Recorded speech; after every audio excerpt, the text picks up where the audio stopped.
I used to think that blocking someone online was enough to make them disappear. But some people don't need your location to find you. They just need to pay close enough attention. I was 24 when I started my account. It wasn't a sob story.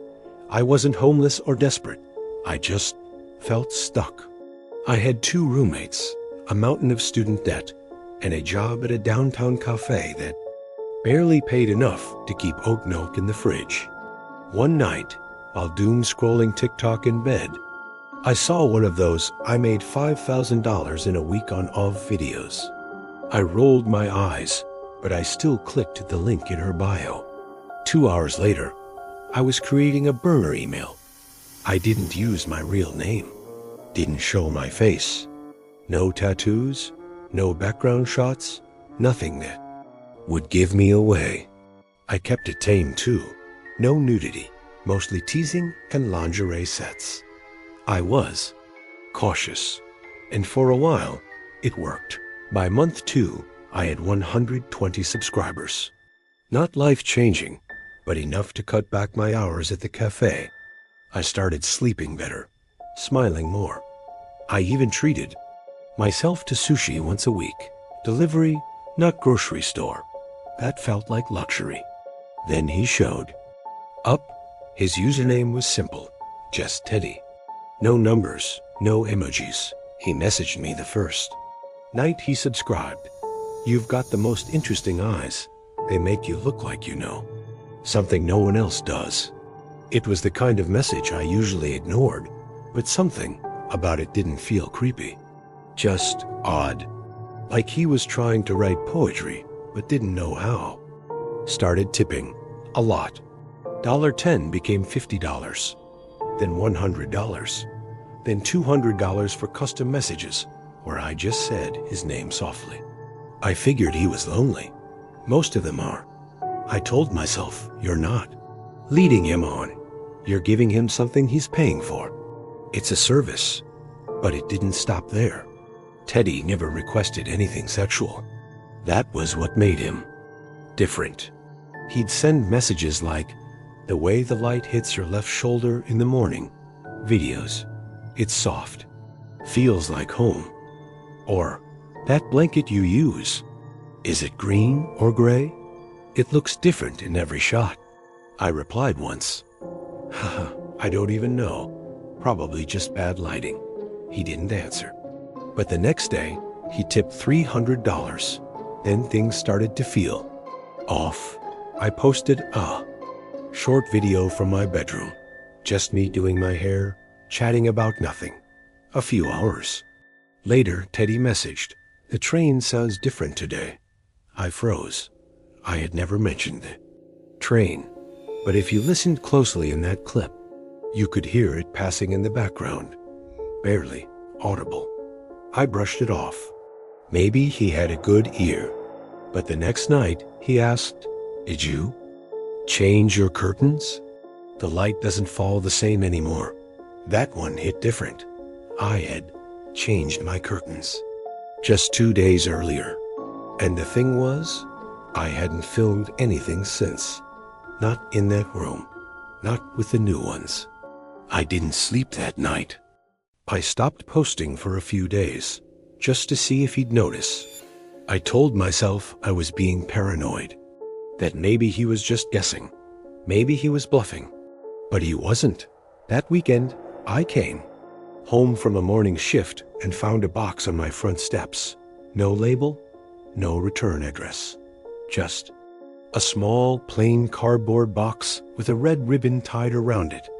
I live in a triplex. Packages are always dumped on the front porch, usually addressed to one of us. But this one had no name. Just a sticky note on top that read, for the girl with the gray-green blanket. I felt sick. I didn't touch it. I stood in the doorway for what felt like hours, trying to convince myself I was overreacting. But then my cat, Beans, came up behind me and started sniffing the box. And she meowed. That sharp, chirpy meow she only does when she wants me to open something. So I did. Inside was a single item, A soft, handmade plush bear with a stitched red heart on its chest and a tiny voice box inside. When I squeezed it, the voice was distorted, robotic. Almost, but the message was clear. Don't stop posting. I miss your voice. I dropped it, literally threw it across the porch, ran inside, locked the door, closed every curtain. That night, I blocked Teddy's account. I deleted my page, erased every trace. I even shut down the email and wiped my phone. But 3 days later, something else arrived. A letter this time. Slipped under the front door. In tight, handwritten script. You blocked the wrong account. I've always been watching from the other side. I moved within the week. Didn't tell my roommates where. I didn't tell anyone. I paid a deposit on a shoebox studio across the city using cash and stayed offline completely. No Instagram, no TikTok, no burner emails, just a dumb phone and a library card. Weeks passed. I started breathing again. Until one night, while taking out the trash, I found something tucked into the bushes near my door. A photo, printed, glossy, still warm from the printer. It was a screenshot of one of my old videos, the one where I wore my gray-green blanket like a robe and whispered good night to the camera. On the back, written in red ink, you looked so peaceful that night. I didn't want to wake you.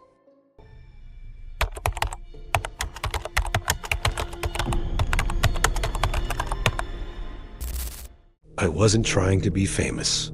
I just needed to eat. After college, I got stuck in that in-between space. Too educated for retail, not qualified enough for the jobs I actually wanted. I had a film degree, a camera, and 3 months of unpaid rent. My roommate was the one who brought it. Up first, she was scrolling, smirking at her phone like she always did. You ever thought about doing of? What? I laughed. You're hot. You're broke. You've got a better camera than 90% of these girls. She held up her phone. You could do soft stuff. Don't even have to show your face?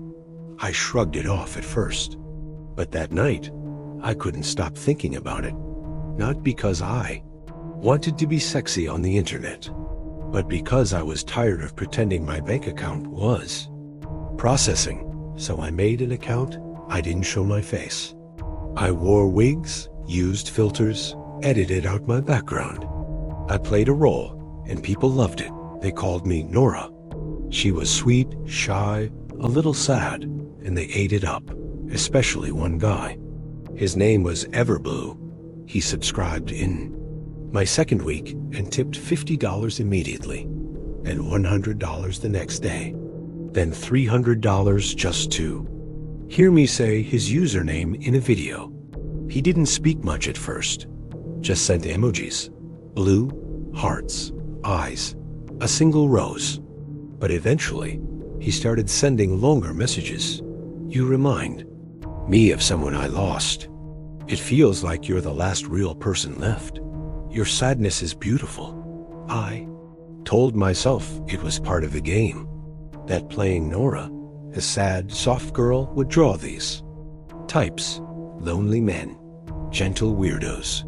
Then he sent a $500 tip with this request. Can you pretend you're sick? Like really sick. Like fading. I paused. That wasn't sexy. That wasn't even emotional in a hot way. It was ... clinical. Disturbing. I thought about ignoring it, but $500 was a lot. Rent-sized. So I dimmed my lights. Used gray makeup under my eyes. Coughed once or twice. Laid flat on my bed, whispering things like I'm just so tired. It felt stupid, like a high school theater assignment. But he loved it. The next day, another tip. $800. Can you film yourself saying goodbye to someone you love? Don't say who. Just look into the camera and let it go.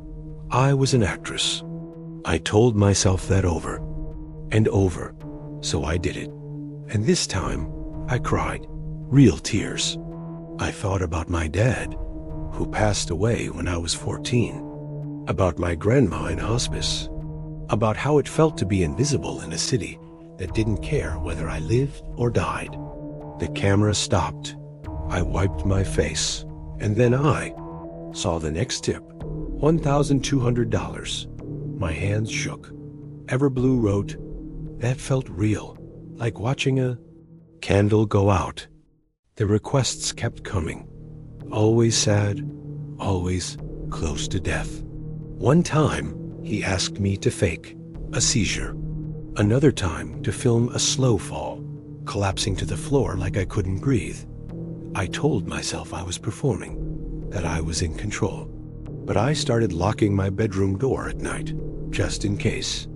Because it didn't feel like acting anymore. It felt like someone was watching who wanted it to be real. Then came the night he asked me to go live. He tipped $2,000 beforehand. No script, just said, "Whatever you want, just don't break character." I hesitated. I had never gone live. I couldn't edit, couldn't control the lighting, the pace, the angles. But I needed the money, so I put on a white nightgown, brushed out my hair, made myself look pale, broken, breathy. I stared into the lens and whispered, "This might be the last night." The chat lit up. Blue hearts, crying emojis, dozens of messages from strangers I didn't know. But one comment kept repeating, "You're not alone. I'm right here with you. I'm watching, always watching." I ended the stream early. My hands were shaking too hard. That night, I couldn't sleep. I left my window open a crack. The air was too still otherwise. But sometime around 3 a.m., I heard something. Footsteps. Not on the stairs. Inside, my door creaked slightly. I sat up, heart in my throat. But it didn't open all the way. Instead, something slid under it. A piece of paper, folded once. I waited, holding my breath, until I was sure the hall was empty. Then I tiptoed to the door, picked it up, and unfolded it. It said, "You look even more peaceful when you sleep for real." I screamed, woke up my roommate, called the police. There was no forced entry, no signs of break-in, no fingerprints. They said maybe it was a prank, a sick joke from someone who found my account. But I knew better. I deleted the app, shut down the account, changed my number. That night, I installed a camera above my bed. A real one this time, not part of a set, and what it recorded. I still can't watch without crying. At 2:47 a.m., my door opens. A figure walks in. No mask, no gloves. Just a man. Tall, plain, calm. He stands beside my bed for over 6 minutes, just watching. Then he leans in, gently, brushes the hair from my face, and whispers, "You were always better at dying than living." And then he walks out. They never caught him. I moved cities, changed my name. I haven't acted since, but sometimes late at night, I check certain forums, just in case he's still out there, looking for someone else who can pretend to die just the way he likes.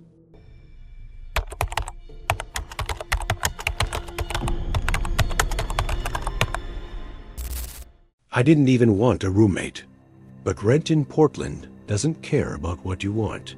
I just landed a job in post-production for a documentary studio. It didn't pay much, but it sounded cool enough to brag about at family gatherings. The problem was, I couldn't afford to live alone, not even in the crappiest corner of the city. So I made a listing. I was clear in the post. Quiet, non-smoker, early riser into film and cooking. No pets, no drama. I wasn't looking for a new best friend, just someone normal who could pay on time and not set my kitchen on fire. I got 3 responses. Two were guys who gave off weird vibes. The third was Hannah. She was polite. Her email was spelled correctly. She linked her LinkedIn. And when we facetoned, she seemed fine. Maybe a little quiet. But she was working remotely for a marketing firm, didn't party, didn't own a dog, and promised to stay out of my way. I signed the lease with her the next day. The first few weeks were uneventful, and that's exactly how I liked it. We shared the fridge, divided the chores, and exchanged the occasional good morning. She made protein. Smoothies at 6 a man went on, Whitley long walks at night. Her room was always closed her, blinds always drawn, and her meals always microwaved. But she paid on time and never asked personal questions. I could live with that. What she didn't know, and what I never planned on telling her, was that I also had a side hustle.